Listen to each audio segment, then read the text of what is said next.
Okay, we'll start today's lecture session. Prasad, you have moved from your place for SSB. I have came to my time. Your audio is very less, low. Audio strength is very low. Prasad. Yes, sir. I have moved and I have came to my town. Okay, okay, good. Vivek. Yes, sir. Okay, now your audio is also okay. So, who is the first speaker today? Sir, I will also. Okay, both are ready. So, we'll start with Prasad. Vivek, keep time. Sir, am I audible clearly? Yes, yes, you're audible. Prasad, you can start now. Yes. Good evening, sir. Today I am going to speak about privatization of railways. We know from the British era, when British came to our country, railway was introduced, and from that onwards, the government of our country is controlling the railways. But we know that India's railway system has become one of the largest railway networks in the world. So now government is thinking to make it more efficient, and therefore it is now thinking about privatization in the railway sector of our country. In the year 2020, the Railway Ministry of India announced the plan that the private companies can come and invest in the railway sector and increase the investment of around rupees 30,000 crore. And they also announced to allow the 151 private company railways to run on 109 routes in our country.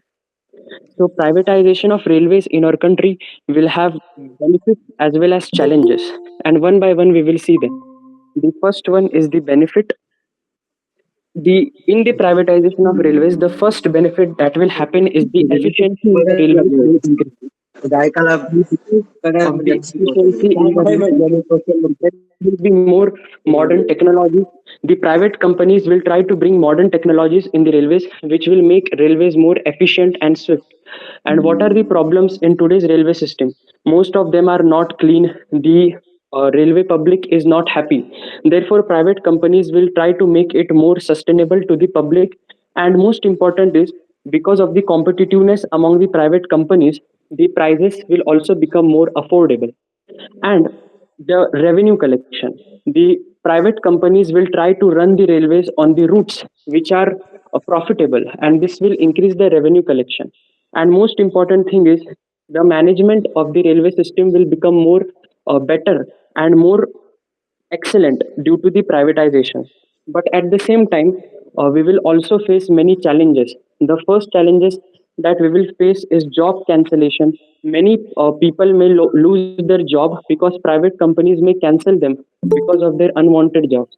And similarly, for the personal benefit, private companies will try to private companies will try to increase the fare of the railways. Similarly, we have seen that private Last companies 30 will run seconds.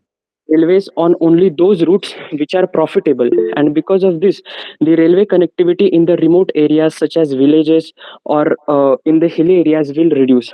Finally, I would like to conclude that the privatization of railways has benefits as well as challenges. It will have benefits such as introduction of modern technologies that will bring efficiency and swiftness and more happiness among the public. But at the same time, it has many losses such as the Time increased over. cost, of the Time over. ticket. Also, most important thing is it may not become affordable to the common public. Thank you. Okay. Good topic, privatization of railways. Always debate used to happen earlier, and now uh, people are accepting that some limited privatization can happen in this. When people started talking about bullet train, some people were objecting. Is it really required? There are some other priorities. But then, Prasad, you missed on minor point. Konkan Railway is also a model which can be talked about, which is a little semi-private kind of thing. So that has been successful. And if you see now metro projects or some kind of trends which are coming up. There are few parts of administration are getting um, maybe uh, some vendors are selected, some kind of outsourcing happening, limited part of administration. So this is a step towards, step by step we will go into maybe not complete privatization, because India's defense cannot be privatized. On those lines, railways should not be completely privatized, because in the extreme scenario there are few things government should have complete control on that. So from that perspective, these things are not really worthy to keep into the private hands. Suppose tomorrow telecommunication is another sector where BSNL, if not uh, worthwhile or it is not relevant, it is not good for government, and it is not good for crisis situation when there is a war, because private player you cannot trust who will take over it. So BSNL is also must, because communication is very very big thing. Second is uh, this railway, because in the time of crisis, mobilization of troops or warlike material will happen through majority through trains and air service. So even in air we require government presence. In railway we require, and in transport system, okay, state transport is there and all those things, but train and air both are very important. But to improve the quality, Prasad's point were good. To improve the quality of services, some privatization is happening, some outsourcing is happening, and it is welcome. Maybe bullet train project is a limited outsourcing, and that's how it is getting into that model of limited privatization. But complete privatization is not recommended, especially in railways and communication. Defense as such, the day it becomes private, then probably will not be a nation thereafter. Okay, whose ID is Praveen Patil? Sir, I also spoke about challenges. Yes, yes. Challenges are there. Points were good. I just wanted to add Konkan Railway is a good model, and it has happened long back. Okay, Vivek, ready? Yes, sir. Okay. Prasad, keep time. Yes.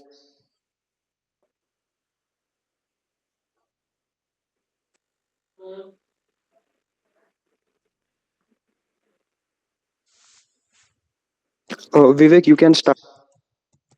So, Jai Hind, respected GTO sir, and all my dear friends. I have chosen the topic to speak on is the ecotourism. So, ecotourism is the form of sustainable travel that focuses on the visiting of the natural areas, which aims to conserve the environment and improve the well-being of the local communities. Now, talking about the core principle of the ecotourism, so very first is the conservation. Protecting the environment and the wildlife is the first principle.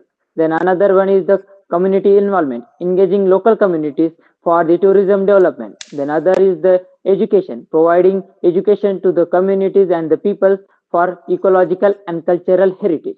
Then again is the sustainability. So minimizing the environmental impact while considering and emphasizing the visitor experience is also necessary. Then now talking about the advantages of ecotourism. So very first advantage of ecotourism is the economical development. So it provides income and employment opportunities to the local communities, and also environmental protection by funding the conservation efforts and supporting the wildlife preservation. Now also again is the cultural exchange by understanding and emphasizing the appreciation of the diverse and different communities and cultures. Then again the personality growth by providing the enriched and the unique transportation and the traveler's experience also reflect in the personality reflection. Then now talking about the major component of the ecotourism. So very first component is the nature-based activities such as hiking, bird watching, jungle safaris, wildlife safaris, and the ecologists. Then another one is the reasonable travel and responsible travel practices by minimizing the waste, respecting the wildlife, and supporting the local businesses. Also, with the community partnership, collaborating with the local communities on the for the insurance of the tourism directly benefits them. Then another, despite this, it faces several challenges such as over tourism. By developing and growing the visitors population, it can contribute to the environmental strain. Then also commercialization, also the lack of regulation. It is difficult to maintain the standards and ensure the Last 30 seconds. practices are generally sustainable. Now talking about the future, so looking towards the growing climate change and environmental issues, it is likely to be demand increase in demand for the ecotourism. Then coming to the conclusion, I would say that we should practice the by choosing the ecotourism, we can contribute to the environmental conservation, cultural preservation, Time up. and the local businesses Time. improvement. Thank you. Okay, a general interest topic, ecotourism. Yes, very relevant. And maybe as we are getting modernized on one hand, we must be active on these fronts where we are able to protect our environment, which is getting damaged by our modernization. So, all the points which Vivek was trying to bring out are relevant. It will promote tourism, but at the same time, awareness of nature's importance and a lot of things associated with that will be improving, isn't it? So, good Vivek, you are developing confidence and even trying to be Thank you, sir. giving it on video. So, that is also added advantage where you can test your confidence, test on camera because on virtual platform we have got limitations. Yes, So, sir. that's why. Okay, now who is ready? Jay or Rugved? Thank you. I am Jay ready. is ready. Both are ready. So we'll go with Rugved first and then Jay. Vivek, Yes, again, sir. I'll request keep time. Yes, sir.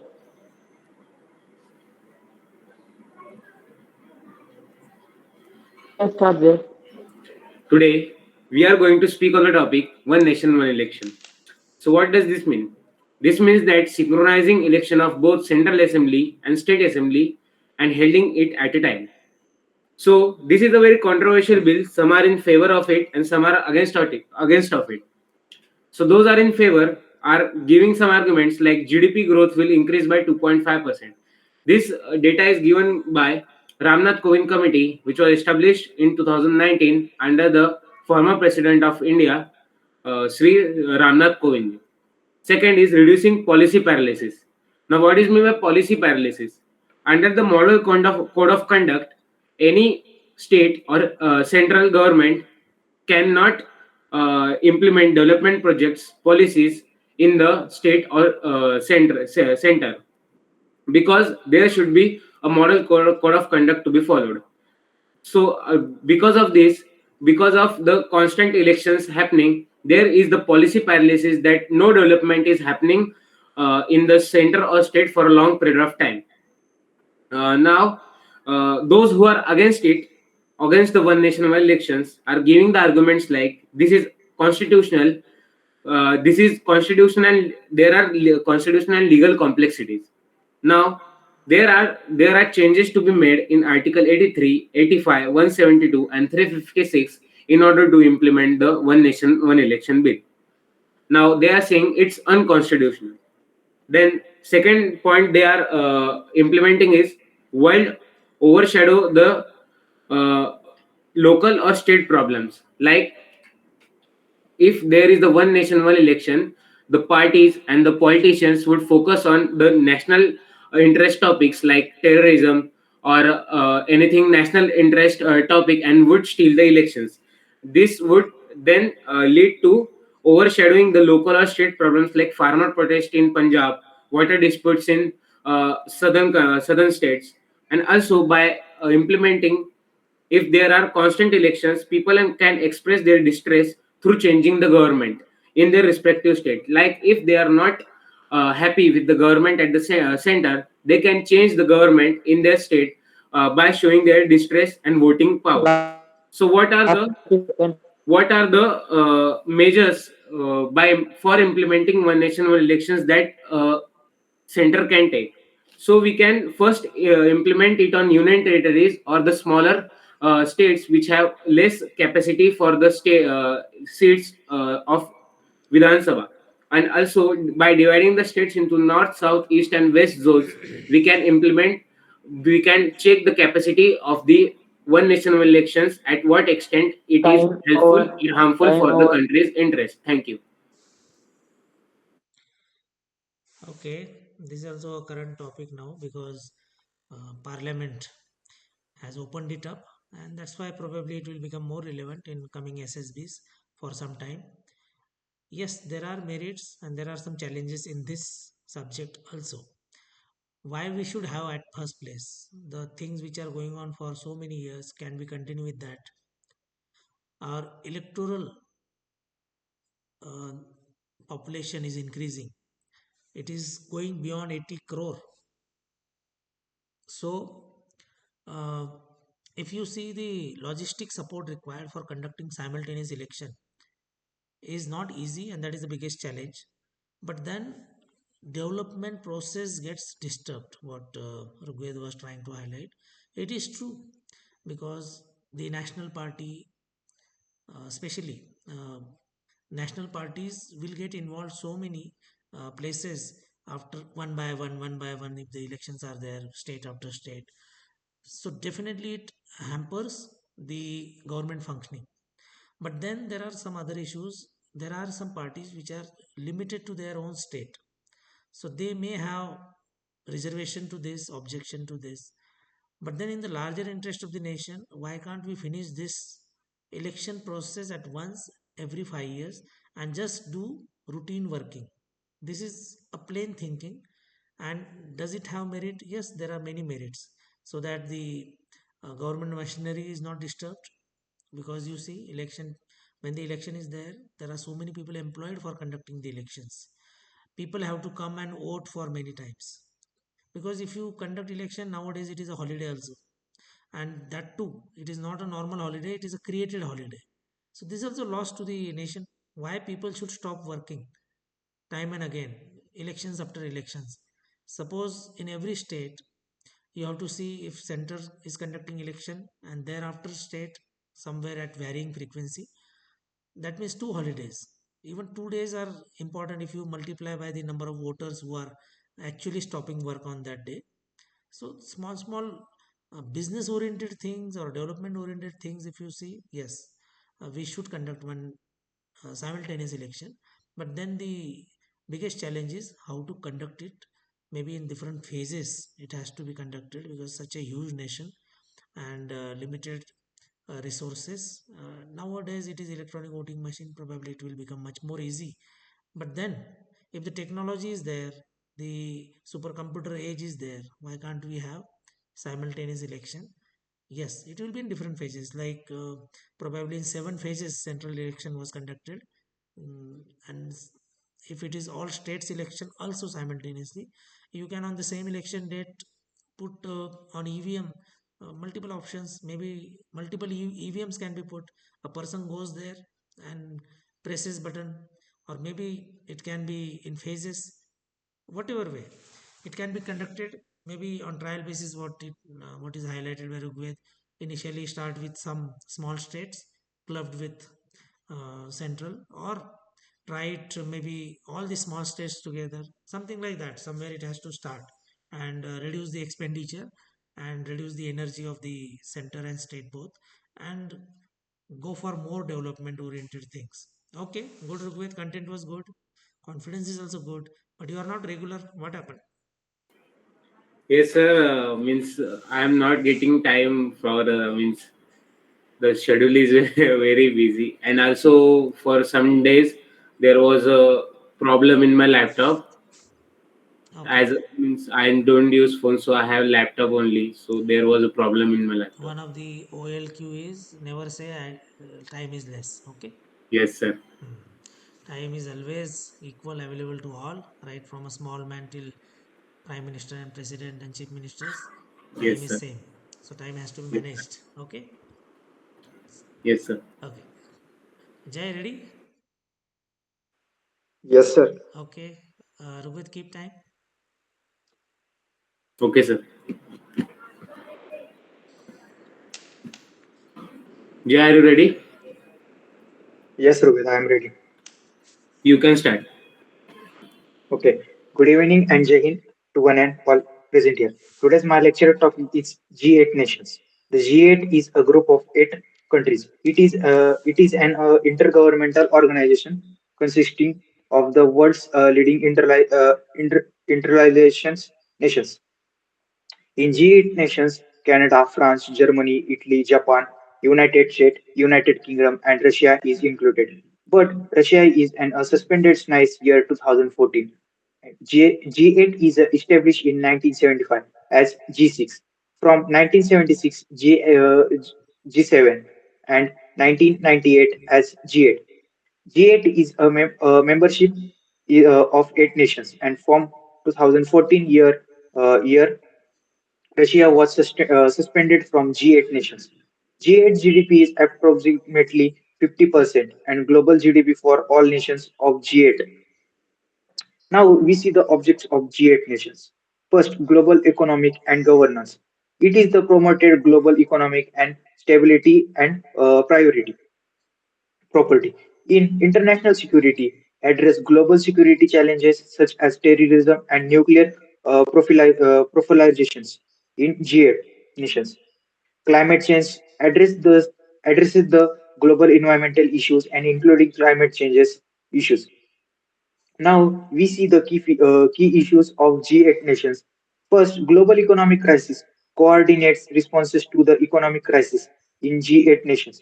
International trades like promote to the free and fair trades in nations.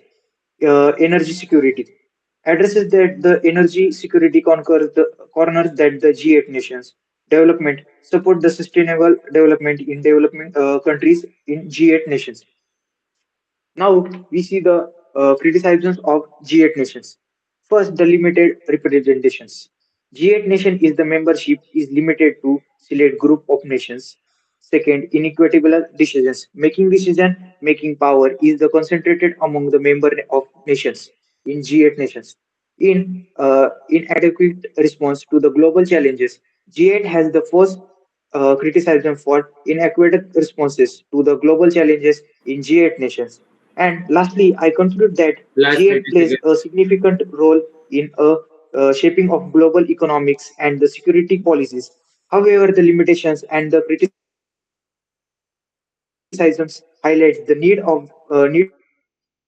for the exclusive and equitable global governance structure in G8 nations. Thank you.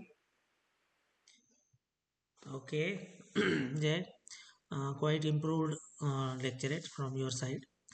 G8 is a group of, you can say, developed nations compared to other groups where in G20 or other groups you see developing nations also on board.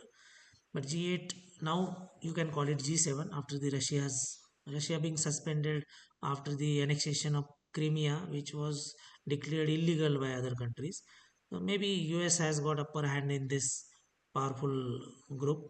So that's why Russia was suspended. Now it is, you can officially call G7, reduced by one country. Okay, sir. And Yes, sir. yes, and you see, uh, when we see SARC or ASEAN or other groups, here you see the statistics. This group is population wise very less, maybe 14-15% of world population. But GDP wise, it is more than 50%, almost 53%, 54%. So that is the power when such countries come together. They can decide something, it can force upon their opinion on other nations.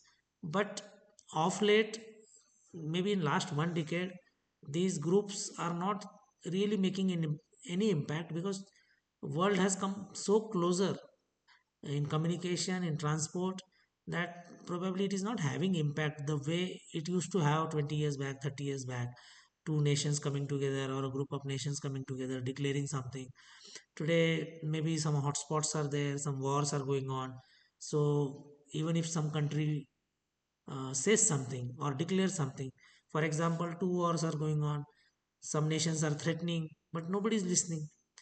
So this is little poor state. Or maybe at international forum, This is something requires very very serious deliberation. Why a country is not behaving despite warnings from group of nations, or if there is a call from other nations. See Russia how they are behaving, Iran how they are behaving, Israel how they are behaving, or for that matter you see countries like China, they are not bothered who is saying what. Even Pakistan is not bothered as far as the terrorism goes. So what is the use of such groups? Yes, they can put some economic sanctions, but they are not fair. When they are doing their actions, they are not fair. When there is interest of the West, especially US, they are ready to put some pressure on countries. Like Russia is being given now pressure, Iran is being put under some pressure. As long as US has got its own interest, it will put pressure, otherwise it will not. So this has caused actually people showing that indifferent attitude at world level, and which is a sad state actually. Now earlier it was Cold War when Russia and US was threatening each other. In between it was only US who was very strong. Now China is becoming a little threat to US. Russia has been coming together, Russia, China, and Iran to some extent, North Korea. These are nations who are coming together, maybe for world and especially for India. These are forming a group which is not suitable for us, which is not favorable for us, but unfortunately it is happening. So G8 or G7, what you call, despite being a powerful group, is not having impact in today's world environment. That is a sad state. They can help each other, but they are not able to control anything in the world. That is the problem. Okay, Jay, quite improved lecturate. Now maybe Thank you, every sir. lecturate you are improving. That is a good sign. The speed is coming, the pronunciations is good, and control on your content is also good. And time limit, you are now reaching that 3 minute zone comfortably and with confidence. Good. Now coming to Thank you, sir. general points. See, today I have not admitted one student by the name Praveen Patil. For some time that ID was there, but thereafter there was no response. I removed that ID. Tried to log in, I did not allow. See, we can have limited members, limited participants. They should be disciplined. If your friends are getting added, just tell them be disciplined, speak your part, and then you should not be disturbing others. Your mic, your video, it should be very very decent, because uh, if you are coming on this forum, it is assumed that you want to be a responsible citizen of tomorrow. You want to become armed forces officer or class 1 officer somewhere in some department. That means you should be a very very elite group person, or a person who is aiming to be high in life. So we expect some decorum, and that's why suggest your friends that we should have decorum on this forum. SSB, now Vivek is going, Prasad is going, uh, Rugved will clear for sure next attempt, NDA, which is his first attempt, and Jay will surely clear CDS. SSB, treat it as a very very level playing field. Your confidence is a key. Don't treat it as an exam, mug up something and go there. No, this is the correct way. What you are doing now, practicing, making yourself comfortable, getting used to it, so that it becomes a normal there. Otherwise you will think I'll do this, I will do that. It cannot happen that way. So you are on a right track. And for psychological test, write something, share with me or any other guide mentor who can comment upon it, and check your line of thinking. You never know something which is not correct. You may be practicing, but get it checked also. Okay, any point from anyone?